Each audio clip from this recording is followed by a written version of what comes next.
Great taste. Sweet. Sour. So good to taste. Welcome to Great Taste. I'm your host, Steve Boss. 60 Minutes of Deliciousness upcoming. I am thrilled to be speaking with Rose Wilde, the author of Bread and Roses, 100 plus grain-forward recipes featuring global ingredients and botanicals. Rose has lived in Ecuador, Tibet, Greece, Spain, among other places. She's traveled and worked professionally in numerous other countries. She wrote Bread and Roses, but before that, by the way, I want to mention, Bread and Roses has been termed by some people as no less than a culinary manifesto. And so before that, she was a human rights lawyer, a chef, a master food preserver, a master gardener, and in 2011 opened Red Bread, a bakery that uses organic ingredients sourced from local farms, is committed to stone ground grains because they're more flavorful, more nutritionally dense, and easier to digest. Red Bread also grows most of the flowers it uses for decorating, strives for zero waste, and champions social justice through its work with organizations locally like the Los Angeles Food Bank. So, wow, Rose. Thanks for joining me. And I'm really thrilled, as I said at the beginning, to have you on the show. And your book is extraordinary. Let's put it that way. So somebody said it's a culinary manifesto. I don't know about that. I'm not somebody who could judge that, but I know it's extraordinary from just being able to have some little experience with it. Oh, thank you. That means a lot to me. It was a lot of hard work, and it's certainly like everything I believe in, and I try to put it to action, and everything I'm passionate about. And I hope I can share and spark that joy in other people.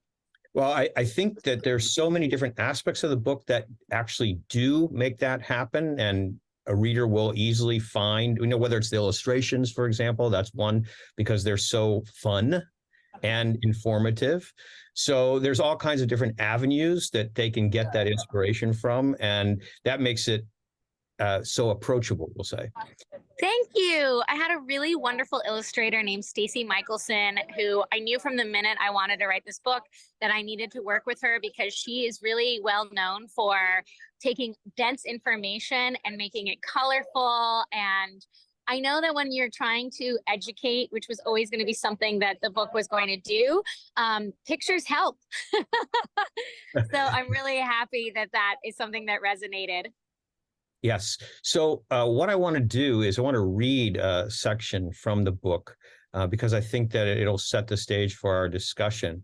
But just before I do that, I want to mention that one of the reasons that this book may be labeled a culinary manifesto by some people, or why I mentioned that I thought it was extraordinary, is that it's very different from most baking books that are published.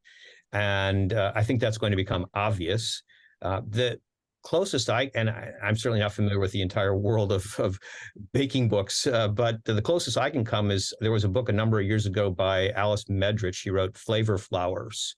Yeah.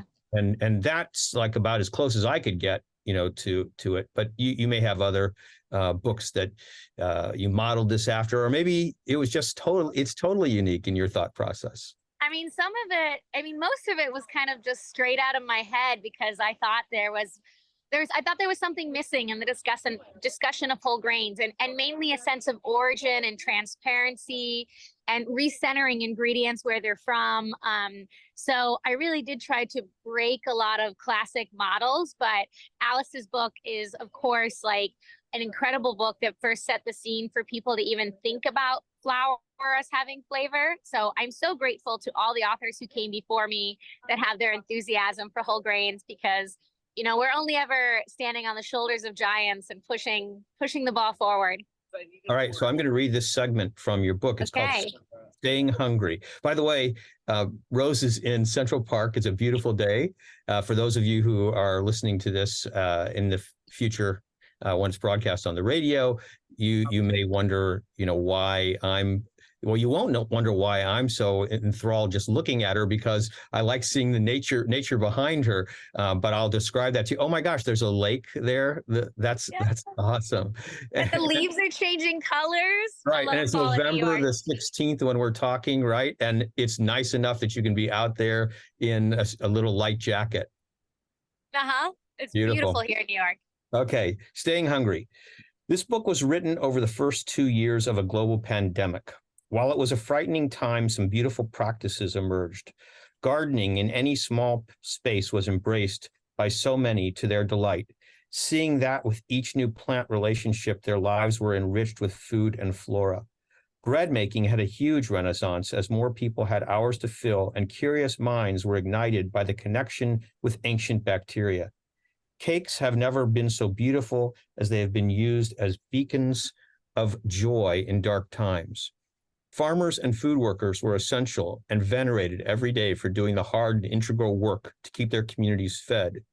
We can keep these beautiful practices alive beyond our emergency state.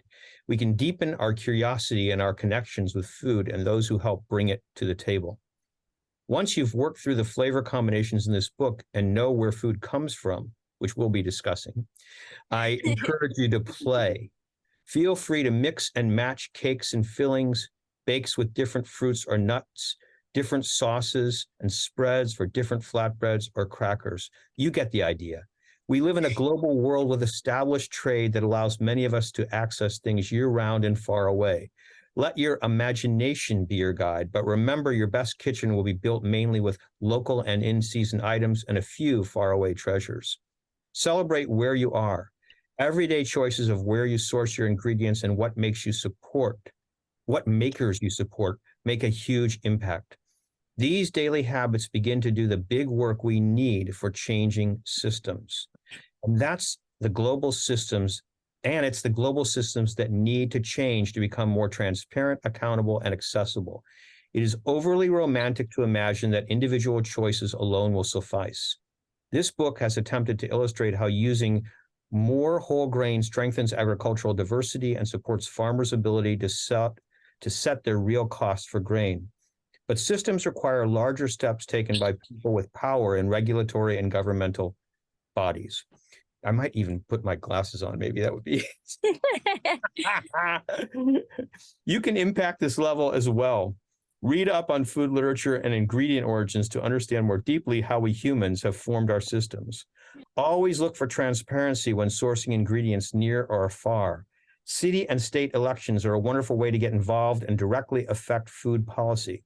The Farm Bill is a federal bill that gets amended every 5 years and directs huge amounts of funds to food and agricultural production. Your voice and where your dollar is spent change its terms. A lot of apps and websites are available to deepen your knowledge of plants and food systems. Volunteer at farmers markets or research becoming a master food preserver or master gardener under the guidance of a state land-grant university in your area. Or search for similar programs at NGOs or volunteer groups. Don't be afraid to get started, to learn and try new things. Like in the kitchen, we learn the most from our failures in the garden.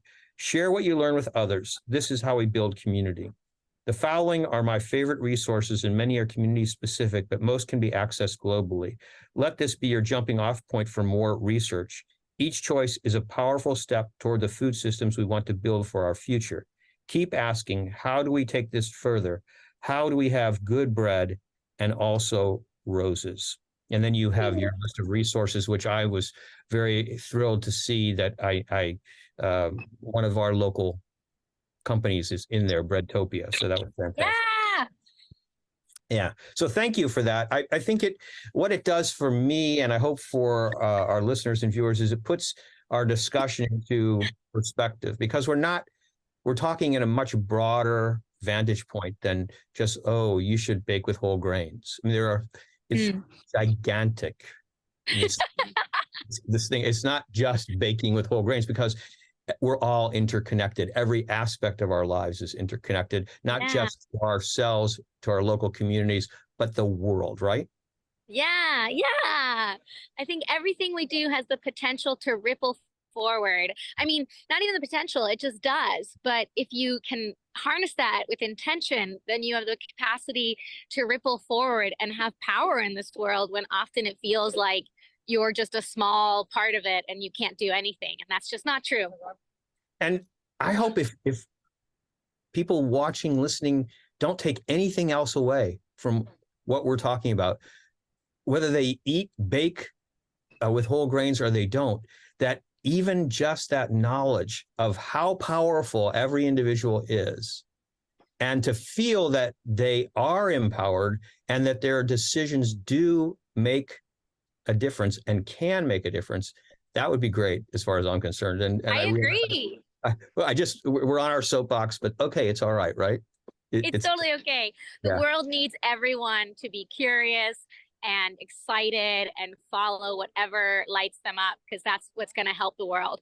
Right. Then fantastic. So speaking of that, you obviously had very different major influences in your life that brought you to the place that you're at right now. And it seems like from reading this that even though you grew up in a food-centric home, your parents even ran a restaurant in St. Petersburg, Florida at some point, but your mother was the key central figure. Yeah, definitely. My mother was very much the person who I was unironically answering all those school essays of who your hero was. I just wanted to be like her. I thought she was so adventurous. There was not a single person that she couldn't befriend. She was so curious about the world, and she loved food. And so growing up, I just wanted to be just like her. I wanted to travel to as many, if not more places, anything that she told me she dreamed of doing, but it didn't get to. I was like, well, I'm going to do it for you. So I think like what that really did though was kind of instill in me an awareness. And then when I had my own experiences, it resonated deeply. And so much of that was about food and grains specifically, because I began to notice as I traveled the world and lived in different places, it really was what connected us all, or what I often refer to in the book as the connective tissue. Like we in this country often are like, well, I'm giving up bread entirely, because there's a lot of fear surrounding it. But it's the first food that around the world all children have. Like babies have porridge or bread. So I'm just not okay with giving something up that feels essential. And your mother was a baker, right? She did bake. I actually, like growing up, I mostly experienced her as a cook. Like she kind of taught me how to bake and then focused on feeding her three kids. And I really only got to see the extent of her magic and technique when we were in college and she finally had time. And then I would come home for breaks and there would be these 4-course meals. And I was just like, oh my gosh, wow. And she did everything with just a lot of intention. And she really wanted everything to be a memory and have flavor be the most prominent thing. And so I think those are the things that I take to heart. You know, I'm not one for, well, I kind of love rules. I love knowing them, and then I love breaking them. I love seeing which ones are really important and which ones are pretty subjective. So for me, the biggest rule is like, does it taste good? Does it taste so good it throws you to a memory and then brings you back forward? Like I want it to be a journey in every bite. That's I love that description. It's fantastic. I remember this interview that I did with Francisco Magoya, he works at Modernist Cuisine, I think it is. Yes, I met him recently. He is okay. so incredible. He's so cool, right? He's so cool. I did a tour of the lab and it was just like, wow, mind blowing. The things that they can test. They showed me a machine that like pokes the thing and tells you density. And I was like, wow, this is so high tech, but also like my finger can do that. Exactly. But he said exactly the same thing that you just said to me. I remember specifically because he said, when you're considering using an ingredient, it needs to make a difference. It needs to be something that you can palpably experience. There was a reason for it to be there. And I love that, because the flavor of it or the texture of it or whatever aspect of it is something that requires it to be there to enjoy that food the most. Yes, yes, yes. And I think like at some point, like that's a like if you're asking a new person to enter the kitchen and you say that, that can be really overwhelming because they're like, oh, I don't have that knowledge. So in this book, I really tried to organize it both with colors for every chapter and putting things in regional sections so that you could get a lot of that knowledge almost through osmosis. Like it just happens to like occur to you.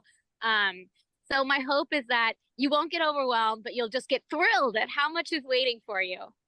I think that one of the ways to approach this book to keep the overwhelm at a minimum is really to spend a good deal of time at the beginning of the book where you're talking about the different ingredients, you're talking about how to use ingredients, and you're also specifically talking about where these ingredients come from, where the flowers come from. You're showing it, the illustration of where these flowers exist in the world, and also the let's get into this then, the flavor wheel. Yes.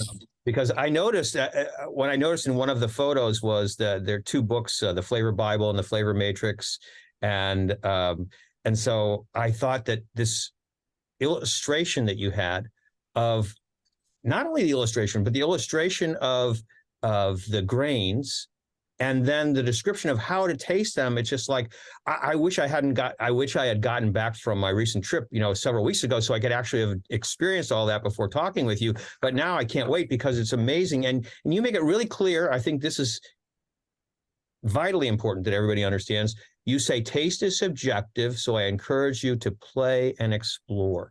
Because a lot of times people, I think, have this reticence, like, well, I don't know how to taste it. I don't even know what I'm looking for. I don't think I'd like it, or any of those things. But if we all realize there's nothing wrong or right about our taste is us. And it's got all the influences of this DNA, wherever it came from to begin with, and then all of every other influence from the current pattern. And it is subjective. It's our subjectivity. It's okay, whatever it is. You may not like Brussels sprouts. It's okay. That's so well said, Stephen. I really do. I feel like I was encountering quite a few books that were like very much telling you what something tasted like. And I just felt like that was a bit of an overstep because flavor is so tied to memory and so tied to culture. And I just thought that it was inherently alienating if I told you only my flavor and taste. And if I could give you the language to begin to access your own experiences, which I deeply, deeply believe, like you are someone you should trust. You should trust yourself thoroughly. And honestly, even if with this language you start going off the rails, I once had a kid in a class who told me that spelt tasted like the socks his grandmother kept in her trunk in her attic. And I was like, nailed it. You will remember that smell. That is specific to you, and I make a comparison to wine because that is a food that we have largely accepted in society as having terroir, and we abstract flavor from it. And I do think even in the wine community, there's this sense of like with sommeliers, like there's only one right answer, but there is not one right answer. There is only your answer. So I hope that the flower flavor wheel helps people begin to taste. And that's where we all are, because these are new flavors for a lot of us. And that just means that like we are having like an experience of like a newborn, and I remember reading that scientifically it takes us about 7 experiences with a new ingredient to truly decide if we like it or not. Because, our brain wants to keep us safe and our body wants to keep us safe. So if it's strange and different, usually we're kind of ambivalent for a while. And we have to try it a couple times before we're like, actually, I love that. I can taste it now. It's got depth. Or we're like, nope, not for me. So I really encourage you to follow that old 1 bite rule or whatever that your parents may have had, and just give it a go, and give it a go separate several times, and really have fun with discovering what's for you. Yeah, and that I know even someone like myself who has maybe a little bit more experience with flavors and cooking and understanding the culinary world, I still have a tremendous reticence to trying to not only describe what I'm tasting because I feel inadequate in terms Mm, of using terminology.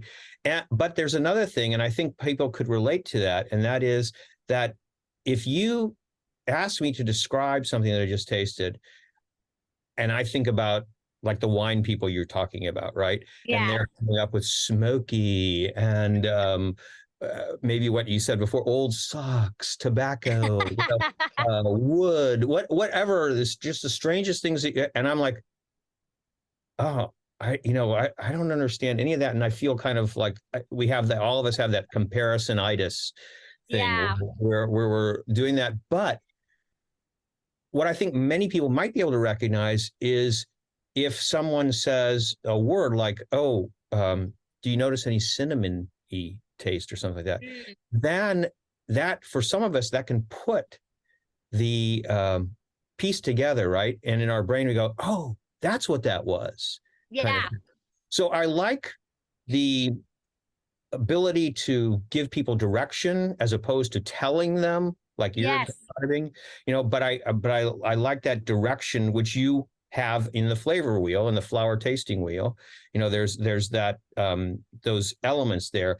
And I wonder if you could just explain a little bit about, like, give one example of how somebody would actually go about tasting flower, because I think for most of us that sounds very strange.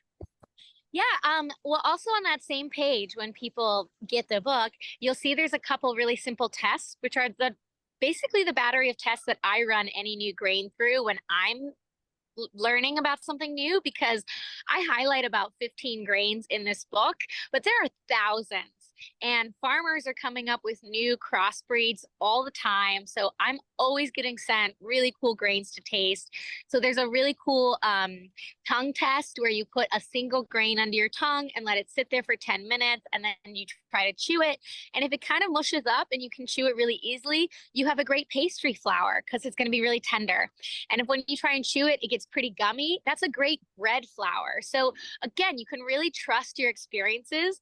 But my favorite ways to really taste the grain itself is either the porridge test or the shortbread test. And the porridge test is pretty much the oldest way we've ever consumed grains. Like long before we had bread, we just mixed flour and water.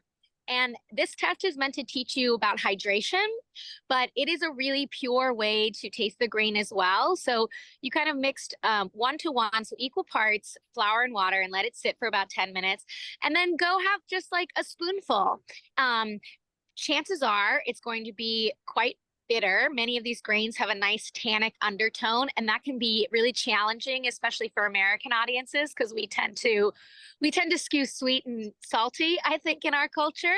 But you can then like just look at the flavor wheel, and honestly, like I encourage people to just like drop their finger on the first like big section that comes to mind, and then from that section kind of follow their finger into the smaller sections on the outer part of the wheel and find the ones that resonate, and then write that down, and then take another bite, and under that subsection be like, what else does it taste like? And just have a fun, like, almost what I'm forgetting that phrase, but it's like free thought writing, just like don't stop yourself, don't edit yourself, just see what comes naturally, because so often we overthink, because again, we want the right answer even if we're alone.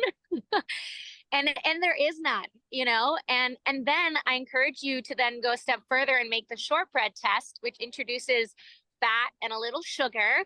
And whole grains love fat. They have so much flavor, and fat is how we carry flavor. So you're going to really get the full experience of the grain then. And I often been asked, like, if someone's very new to the kitchen, what recipe do I recommend they do first? And don't even get to the rest of the book. Just start with the shortbread. Pick 3 grains that you're curious about and make shortbread, and then compare them. They are going to be wildly different and also delicious. And shortbread is such a great treat with like your coffee or tea in the morning, or put a little like peanut butter between them, or jam. Like, they're endlessly versatile, and it's such an incredible way to see how the different grains express themselves. So that page is one of my I'm most proud of. Yeah, it's quite extraordinary. And I know you said that a lot of this came out of your brain, as you were just, putting this together, it was just flowing outward. But I'd like to know who in your life, other than your mother, what other mentors have you had that have really meant a lot to the development of your thought process and your cooking ability, we'll say? That's a great question. I don't know that I've had any like formal mentors, but I have people that I have greatly admired and learned a lot from.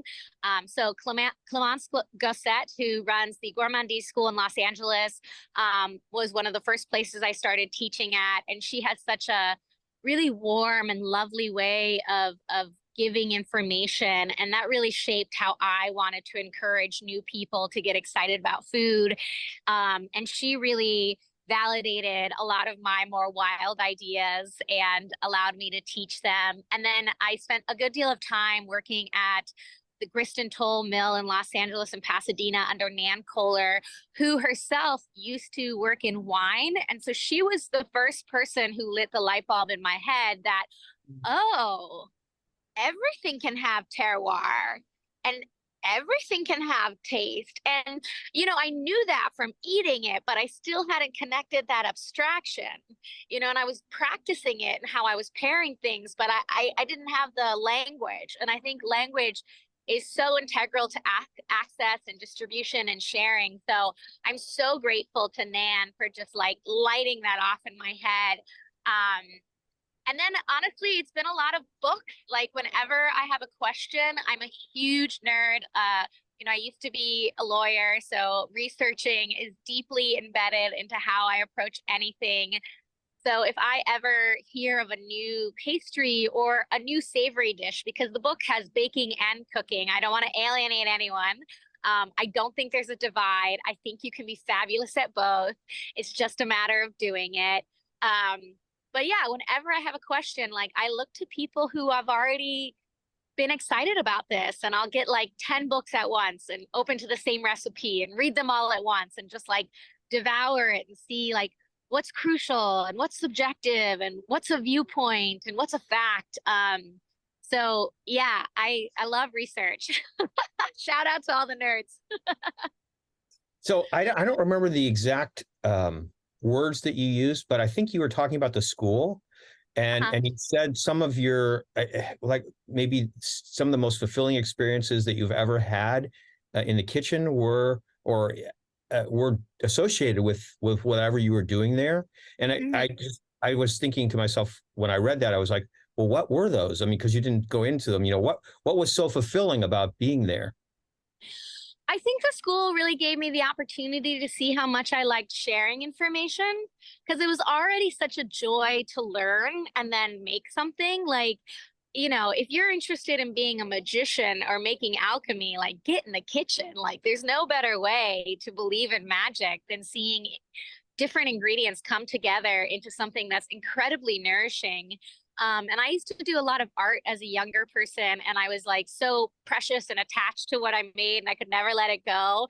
And there was something really beautiful about the fact that like you can't hold on to food. It can be just as exquisite, but then you eat it and it's gone. And so that ephemeral nature was so beautiful. But it wasn't until I got to share that and teach and regularly see the joy I was having pop up on other people's faces that just kind of refilled my cup and made me know like this is what I wanted to do.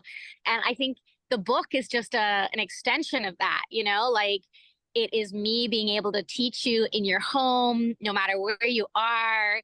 I'm there with you. If you have a question, DM me on Instagram at @TRoseWilde. Like I love connecting with people. I think the internet's a great place because I'm here to make it great. And if you're here to make it great too, then it's gonna be great. So yeah, I think it was just like that lesson of like how beautiful it is when we share. I want to relate two experiences that I've had that I think could be helpful to people as they will say navigate through our discussion and then get this book, because the book Bread and Roses, as I said before, is an amazing book that I think everyone who's interested in cooking can find it a terrific resource. And even if you're not interested in cooking, it would be a great read. So you can read it like your latest nonfiction read or whatever, for Yes, history, please. for history, culture, all those different reasons. But so I made some pancakes. There were a recipe from my mother, and I made one batch with all-purpose flour and one batch with flour that I had just milled from whole farro. So there was one batch of all-purpose, and then one batch that I ground farro and made it. And Wow. this is the distinctive difference, I think, that people can understand when you're talking about, we'll say, commercially milled flour that has been stripped of its germ and other nutrients, and also encompassed in that are the flavor packages, and then something that you grind yourself from the whole grain. The experience was simply, I could never eat that 100% all-purpose flour pancake again. That was it. It was so simple. It was really clear. It was like, oh my gosh, one has incredible punch flavor to it, and the other has, it's not that it doesn't even have any flavor. It's off-putting, whatever the flavor is. It doesn't have, and I noticed that, you use a balance, which I think is important. Many of the recipes are 100% whole grain, but many of them have some parts all purpose to kind of balance things out a little bit. And so that's just an insight that I wanted to give to make it maybe easy for people to understand. There is a huge flavor difference using whole grains as opposed to all-purpose flour, which is what most of us are just used to, all-purpose flour, and we're tasting all the other ingredients. And you're asking people to, hey, how about tasting the grain that's the basis of this whole recipe as opposed to just the other ingredients? Stephen, I mean, you're amazing. That's exactly my point. Like, so many, like the connective tissue in this book across baking and cooking is dough. And so many doughs are 80% pretty much white flour, so they don't taste like anything.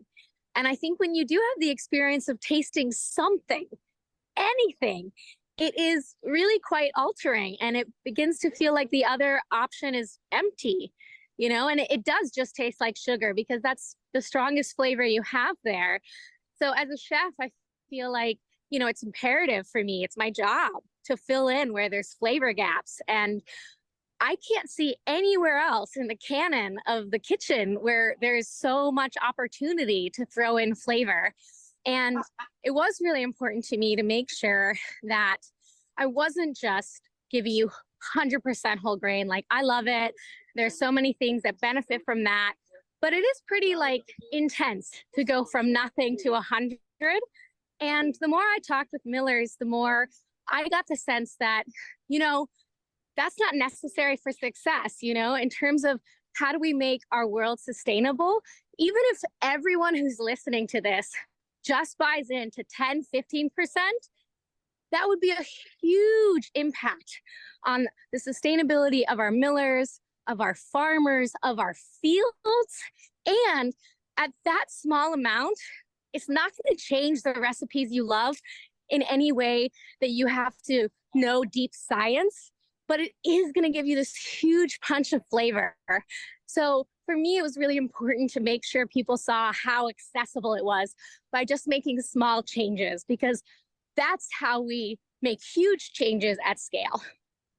So let's talk about some of these grains, because you explore what it was about, 17, 18 in depth. Did I get that figure right? Or yeah, it's less than 20, but okay, less than 20. Okay. I lost count. Okay, so and let's kind of give people that perspective of what we talked about earlier, that they come from all over the world, and there's a thousands of year history here. And I want to start with one that I just had an experience with, which is buckwheat, because I was recently in Paris and I ate at this crepe place where the gentleman who runs it all the buckwheat is grown on his farm. It's Wow. all organic. They mill it, they make it, they use it there. And maybe 10 days before, I had had a crepe somewhere else in a different area of France that wasn't um, made, we'll say, with the same intention. Hmm. And again, we'll go back to that pancake thing. The difference was extraordinary in terms of the experience of eating that buckwheat crepe. And in addition to that, which is part of what you talk about in the book too, I had buckwheat tea with that buckwheat crepe. So good. It's so good. So can you give us a few examples of things like that? Yeah, I mean, I think that you'll find a lot of recipes in the book where I use that grain ingredient twice within the same recipe to deepen the flavor. So going off your buckwheat example, at the end of the chapter on Asia, there is a buckwheat showstopper cake that uses buckwheat not only in the crumb of the cake, but also makes a buckwheat tea milk soak that you soak the cake with. And I really do that throughout the whole book, where I want to create double layers of wonderful flavor so you can really get the full, robust experience of it, but also to really encourage you to think of it beyond just flour, because so many cultures use grains as teas, in soups, to thicken, to flavor. I like to soak grains in custards because that dairy is going to pull out that flavor. So again, it's really about playing and thinking a little bit outside the box. So the part about the grains, can you just describe a little bit about, just to give people an idea when we talk about that these grains have traveled from all over the world, just use a few examples of that? Yeah, so Sonora is one of my favorite grains to work with every single day because it's this really beautiful blonde grain that is really short. And when you grind it up, it's super creamy. So you can pretty much swap it in one for one in any recipe and fool anyone without telling them that it's whole grain. So it's one of my go-tos, and right now it's being grown and championed by the Tehachapi Grain Project in California because it's become an integral grain to that region. We all know like flour tortillas, they're made with Sonora flour. There's a city in Mexico named Sonora because of how important this grain is, but it's actually a grain that originally was grown in Europe and was brought over by Spaniards during their conquest. So I really wanted to show people how political food is and how much of it has traveled.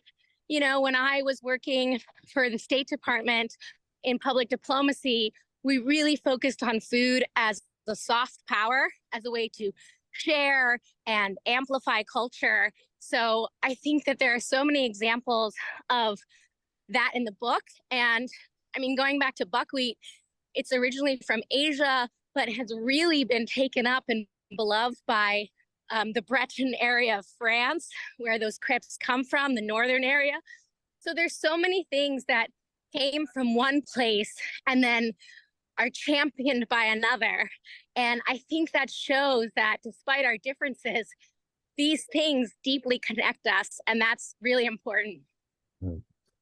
The book, in each recipe, one of the things that attracted me to were the fact that you have all these tool symbols that are associated with each recipe. I want you to describe that, and I want to know how that came about, because that was really clever. Thank you. Oh my gosh. No one can see, but I just like fist pumped the air because of that, because that was something that was so important to me. As someone who like loves cookbooks, it's always seemed strange to me that we pull out the ingredients so that you can organize things.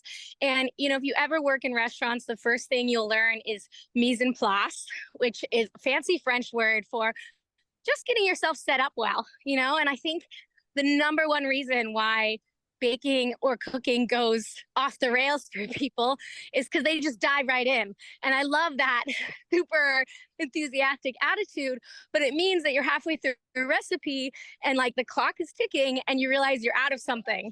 And then you sub for something on the fly. And it's just like, now we're not even making things anymore.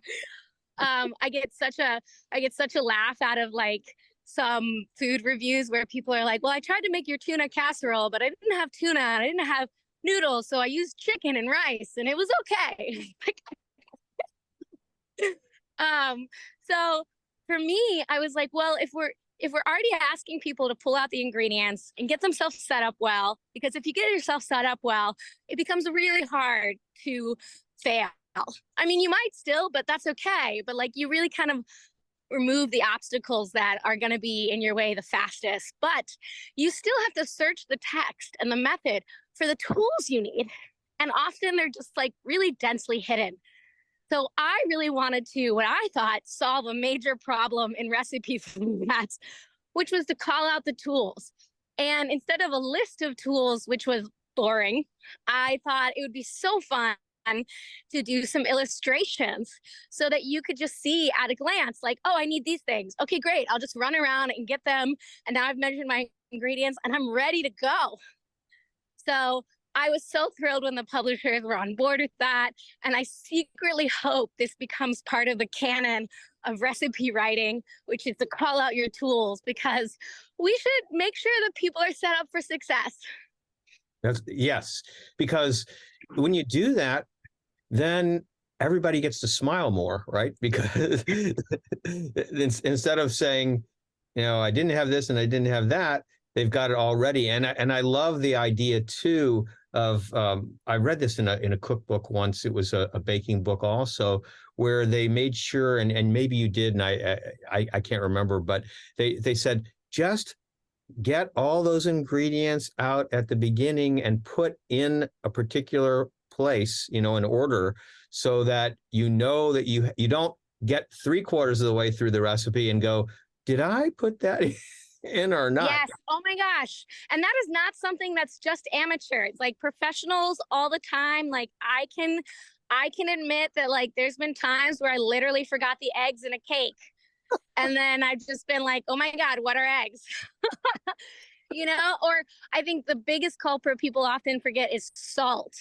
Because I think that's kind of new for people to think about putting salt in baking. But we're still cooking and we want to season our food. Like, why are you eating it if it doesn't taste good? And salt makes things taste good. It's an essential mineral for life. Like, don't be afraid of salt. Use it. Absolutely. Absolutely. So the book is called 100 plus grain forward recipes featuring global ingredients and botanicals. So could you just talk a little bit about what that means? Yeah. So, I mean, I feel like we've talked a lot about the grains. So let's talk about the and roses part. So I really advocate in the beginning of the book. And yes, please read the beginning of all your cookbooks. It's where all the authors tell you all their secrets and how to do everything and how to source things. It'll really open up all the recipes to a whole other level for you. So I really advocate eating root to blossom, which is essentially my answer to the nose to tail movement. And what that really means is to just really appreciate the whole plant that you're already familiar with. Like I like to call out parsley because we eat the leaves of parsley, but we throw away the stems. But the stems are just as tasty. So in my book, you'll see a recipe for a vegetable funfetti cake where instead of sprinkles, you're using parsley stems and lemon rind and rainbow carrots. And you get sprinkles that don't bleed and taste super good. And I really like to remind people, it's not just like fancy edible flowers that you might see on a Michelin star plate, but botanicals are actually like the food of the people. There's so many holidays and days set aside around the world in different countries and cultures where people go out into nature and gather something. And it wasn't actually until I was in this country that people were like, oh, do you want to forage? And I was like, what is that? And they're like, oh, we go out into nature and we gather things. I was like, oh, so normal stuff. So I think like I'm really excited about these new practices coming back to us, but they're actually ancient. And I want people to remember that botanicals are basically our birthright and belong on your plate every season. And that is not just pansies and like bachelor buttons, but everything that grows has a flower. So, you know, when your arugula bolts, those purple and white flowers are so tasty. I have a recipe in the book for Sonora cheese stick crackers with arugula blossoms and fried parsley, and they're just so addictive. For me, they taste like a goldfish cracker, like amped up. So yeah, and I think also like, again, like when stuff bolts, when stuff goes to flower, often your farmers don't bring it to market because they're like, oh, people don't want it anymore. But if you want it, you're actually giving your farmers a whole new revenue stream. And a lot of these grains are cover crops that if you want to buy, they have it. They want to sell it. So there, again, like all those ways that you can like ripple that. I also like to tell people that there's no such thing as vegetables. Botanically speaking, it's all fruit. It's all root, stalks, leaves, flowers, and fruit. And just, again, let that break open your idea of what you can eat. And finally, with that in mind, I think it's really important that when you're doing your research, that you put into your search engine like a global perspective. Because so often there are things in this country that we other by saying they're toxic, and there's an agenda behind that. So one example I like to give is tulips. You know, if you just type into Google, can I eat a tulip? Generally, Google will be like, no, it's toxic, but they're eaten every day in France. So it's really important to step outside our own culture to really get to the truth of the matter. I'd be remiss if I didn't say that a lot of times when I'm going through these types of books, something always calls itself out to me, you know, and speaks to me. And I don't usually mention it but since you mentioned the Sonora cheese stick crackers, I have to say that was like, yes. So I just thought that was funny. Pantry and larder, because that is probably the most, I mean, if we have to put it on a scale, that's the most fascinating section of the entire book, because thank you. It's like, whoa, I mean, these are extraordinary types of things that you can actually make and have available to use to enhance your cooking. And so I hope you could give us a couple of examples of that. Yeah, I mean, I love the pantry and larder section. I feel like low key, the book says that there's 100 grain recipes, but that's really only calling out the marquee recipes. There's about 70 extra recipes in the pantry and larder. And I think it's a book unto itself. Like you could just go there and mix and match things and have a lot of fun. I've broken it up into sections of like sugaring and crystallize, pickling, jams, custards, buttercreams, sauces. So there's different things to find to add to your everyday or just make on their own. And as we say, put up so that you can build your pantry. And I really think that this movement to make all food in 30 minutes or less loses the idea that really our greatest contributor to flavor is time, both yours and things just sitting on their own and being in flavor. And if you have a couple hours on a weekend or an evening, like a rainy day, and you just make one or two of these items, the next time you want to make a simple pasta, but you can pull out like a nasturtium pesto, it is going to make everything pop so much faster. And that's how you get meals in 30 minutes or less that have deep flavor, because you've already put in the time. And I think another part of that is that these are activities like doing those things that are in the pantry and larder. Those are activities that as a family, you could really get into, that kids, I think especially, would be like, what? We're doing what? We're, you know? Oh, absolutely. I've already gotten sent so many videos of my friends and their 3-year-olds making things. So none of this is like crazy difficult. It's all stuff that, like, you read it, you can do it. I believe in you. All right. I know you have to run to another interview. Before we go, would you just sum up what it is that you'd really like people to take away from any type of interaction they might have with you, Rose Wilde? I mean, I just hope that people, whenever we talk, get a little bit of the joy that I hope I'm expressing, and an enthusiasm for just how much more they can experience in the world. You know, I really like to talk about this eat more philosophy.